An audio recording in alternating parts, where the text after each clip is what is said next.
आज का जो फैसला है अगर आप देखेंगे तो आप भी दंग रह जाएंगे। यानी जमीन का मुआवजा से संबंधित है। देखिए बहुत लोगों का क्या होता है कि जमीन जो है एक तरह से चला जाता है, या वो सड़क में हो या ग्रामीण विकास के कोई कार्य में हो, या मान लेते हैं कोई ग्रामीण जो क्षेत्र है वहां पर किसी प्रकार का कोई भवन निर्माण हो, और ये शहरी क्षेत्र में भी अगर बन रहा है तो जमीन का जो है एक तरह से सरकार के द्वारा अधिग्रहण कर लिया जाता है। अब यहाँ पर जब अधिग्रहण देखें, किसी भी कार्य के लिए अगर अधिग्रहण किया जाएगा तो अधिग्रहण के लिए कानून है ना। अब ये अधिग्रहण कानून जो है इसमें क्या होता है कि जमीन के हिसाब से डिपेंड करता है कि जमीन जो है कहाँ पे है, किस किस्म का जमीन है, उस हिसाब से जो है मुआवजा वहां पर जो है तय किया जाता है। और उसके बाद जो है जितने लोगों का जमीन जो है सरकार अधिग्रहण करती है, सभी को अधिकारी होते हैं, वो खुद कैंप लगा के उसको मुआवजा देने का कार्य करते हैं। लेकिन सवाल क्या उठता है? सवाल ये उठता है कि क्या जो मुआवजा है वो आपके अपने मन पे डिपेंड करता है? क्या आप मुआवजा आप जो चाहेंगे वो प्राप्त कर सकते हैं? आपके कहने से मुआवजा तय होगा? आप अगर कीमत मांगेंगे कि मुझे करोड़ों रुपया चाहिए तो क्या आपको करोड़ों रुपया मिलेगा? क्योंकि जमीन जो है, किसी भी किसान का जमीन हो, मान लेते हैं कि किसान का घर ही बना हुआ है, ठीक है, लेकिन सरकार को अब जो है ठीक है बीच में घर आ रहा है, मकान बना हुआ है। आप देखते होंगे कि शहर में कहीं पर भी जो है किसी का मकान भी बना हुआ तो उसको तोड़ दिया जाता है और बाद में जो है उससे जो है रोड बना दिया जाता है, या कहीं मेट्रो का कोई जो है कार्य होने वाला है तो वहां से जो होके मेट्रो निकलता है, तो फिर अगर उसका रोड का चौड़ीकरण का कार्य अगर किया जा रहा है तो जो मकान है उसको भी तोड़ दिया जाता है। एक बार आदेश आएगा और मकान को तोड़ दिया जाएगा। लेकिन ये मकान को तोड़ने से पहले जो होता है कि सरकार के द्वारा उन सभी को जो उस जमीन पर हैं, जिनका मकान है या जिनका भी जमीन जा रहा है, उनको नोटिस किया जाता है। नोटिस करने के बाद क्या होता है कि नोटिस करने के बाद जितने भी लोग होते हैं, नोटिस अब उससे पहले सबको ये भी जो है सरकार के जो अधिकारी हैं जाते हैं और वहां पर जो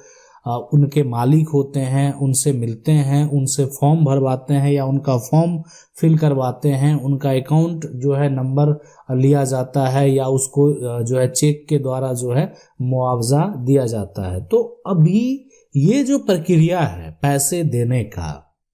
ठीक है, तो वो डिपेंड करता है कि जमीन का जो वास्तविक कीमत है उससे 2 गुना या 4 गुना जो मुआवजा दिया जाता है। लेकिन सवाल ये उठता है कि यहाँ पर आज जो ये फैसला है, ये जो याचिका दायर किया गया, ये याचिका दायर किया गया जो है एक तरह से, और उस पे हुआ एक्चुअल में क्या? अगर आप देखें यहाँ पे हुआ क्या,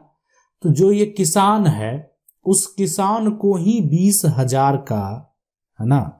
1000 का जो है यहाँ पर जुर्माना लगा दिया। आप भी सोचेंगे कि जब किसान कोर्ट में याचिका दायर किया तो किसान पर मुआवजा क्यों जो है लगाया गया? मतलब इसी किसान के द्वारा जो है हाई कोर्ट में, है ना,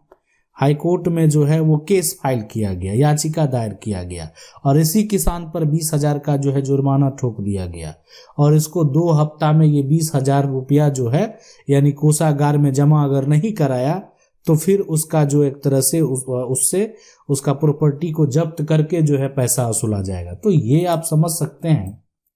आखिर ऐसा जो है नौबत क्यों आया। देखें मामला ये सुना कि बहुत पहले जमीन का अधिग्रहण हुआ था, ठीक है, सरकार जो है यहाँ पर सरकार के द्वारा अधिग्रहण किया गया था। उसमें जितने लोगों का जमीन गया, बहुत सारे लोगों का जमीन गया, बहुत सारे लोग उसमें अगर बात करें तो उन्होंने मुआवजा जो है वो प्राप्त कर लिया,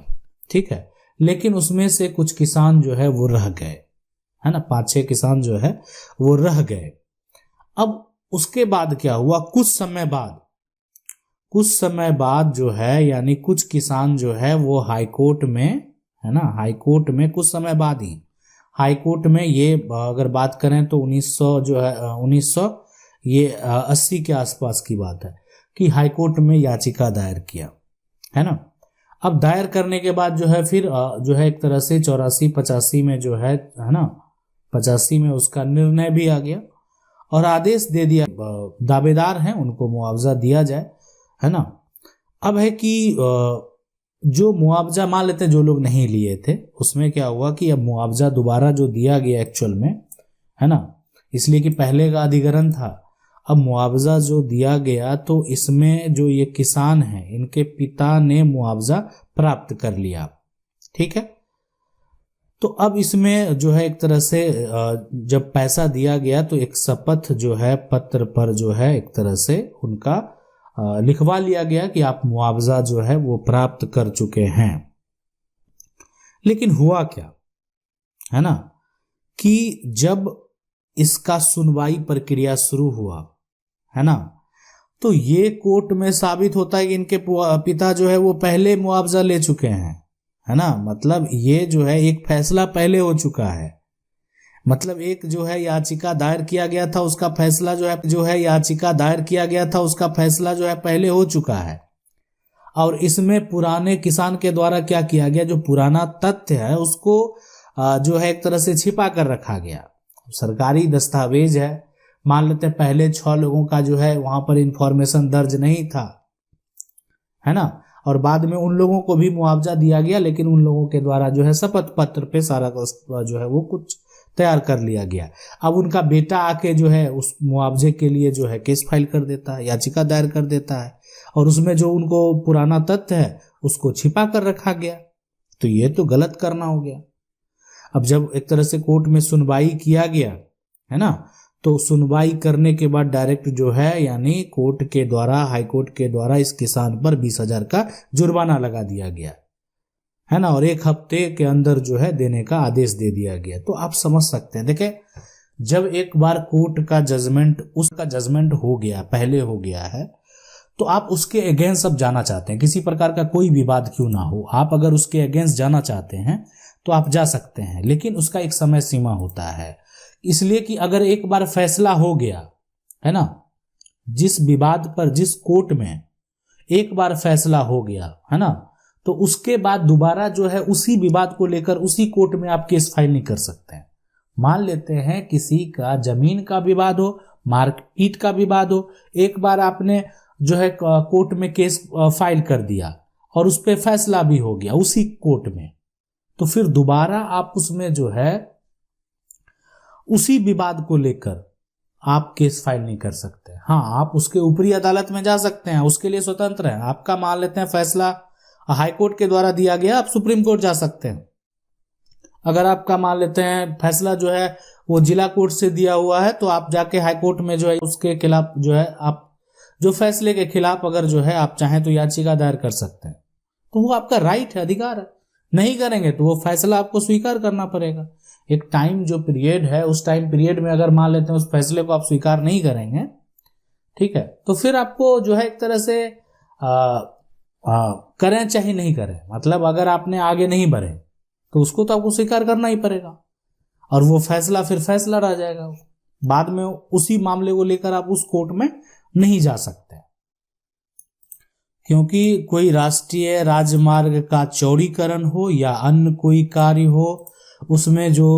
एक तरह से सरकार के अधिकारी होते हैं, एसडीएम होते हैं, उनको एक तरह से देखे होंगे कि बहुत सारे ऐसे डीएम हैं, डीएम को भी निर्देश दिया जाता है कि उनका सही तरीके से जो है जांच पड़ताल करके उसमें मुआवजा बांटने में भ्रष्टाचार ना हो। ठीक है, कि मान लेते हैं जमीन कोई व्यक्ति पहले बेच चुका है और अभी वो व्यक्ति दाखिल खारिज नहीं कराया, है ना, अब गलती से वो जमीन जो है उसका जो है एक तरह से नाम अगर मैच कराया जा रहा है, तो जो पहले व्यक्ति जो विक्रेता है उसी का नाम जो है वो दर्ज है, अब वही अपना मुआवजा के लिए जो है फॉर्म फिल करके मुआवजा प्राप्त कर लेगा, लेकिन जो खरीदा पैसा लगा के उसको क्या मिला, कुछ नहीं मिला। तो ये सभी तथ्यों को देखा जाता है कि कहीं इस जमीन पर जो है किसी प्रकार का कोई खरीद बिक्री ना हुआ हो या अन्य प्रकार का कोई कार्य ना हुआ हो, जो भी है सबको देखने के बाद ही जो है एक तरह से उसका मुआवजा दिया जाता है, ताकि किसी प्रकार का कोई भ्रष्टाचार ना हो।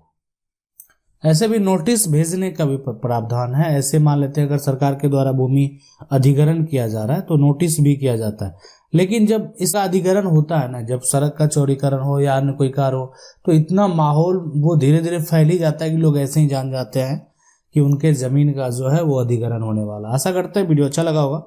वीडियो को लाइक जरूर कर दे, चैनल को पहली बार देख रहे हैं सब्सक्राइब करके जो बेल आइकन है उसको जरूर दबा लें। मिलते हैं अगले वीडियो में, तब तक